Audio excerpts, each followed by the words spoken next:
الحواوشي بالعيش البلدي بيبقى ما فيش أحلى من كده الصراحة، هاعرّفكم إزاي تعملوه أحلى من المطاعم كمان، وبمكونات بسيطة جدًا، وإن شاء الله تكون عندنا كلنا. تعالوا بقى نشوف مكونات الحواوشي إيه. لو عندكم كيلو من اللحمة المفرومة، هنحتاج نُص كيلو من البصل سواء أبيض أو أحمر، وربع كيلو من الفلفل الرومي أو يعني رومي على حامي براحتكم يعني لو عايزينه يكون حراق. قطّعت المكونات كلّها وضربتها في الكبّة، أو عايزين تقطّعوها على طول يعني الإمكانيات اللي عندكم استخدموها. فرمت الخضار كويس وكتّروا كده في الخضار لإنه بيدّي طعم وريحة حلوة أوي. ضِفت بقى الخضار على اللحمة المفرومة، وتكون اللحمة فيها نسبة دسم كويسة، ويا سلام بقى لو فيها حتّة ليّة كده تبشروها مع اللحمة بتدّي طعم حلو أوي. وتوابل الحواوشي بقى ملح وفلفل أسود بس، طبعًا كتّروا في الفلفل الأسود. ولو عايزين تحطّوا توابل حواوشي جاهزة براحتكم، بس هو يعني كده مش محتاج أي حاجة، والخضار اللي فيه بيدّي طعم وريحة فظيعة.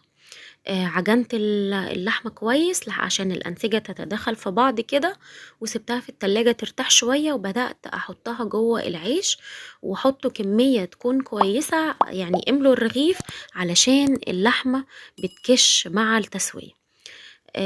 خلّصت الكمية كلّها، وطبعًا اللي عاوز فلفل حامي حطّيت له في العيش بتاعه كده فلفل حامي.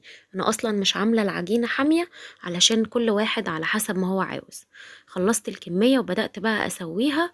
التسوية بقى يا إما على الجريل أو طاسة على النار على طول، أو تسوّوها في الفرن.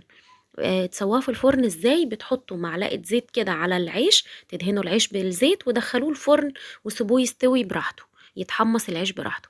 أنا جِبت جريل على النار أو طاسة فيها شوية زيت، معلقة سمنة، أو لو حتّة ليّة كده تسيح معاهم على الطاسة، وحطّيت العيش يتحمّر من الناحيتين، وطالع مقرمش وفظيع، ويعني يستاهل بُقُّكم الصراحة.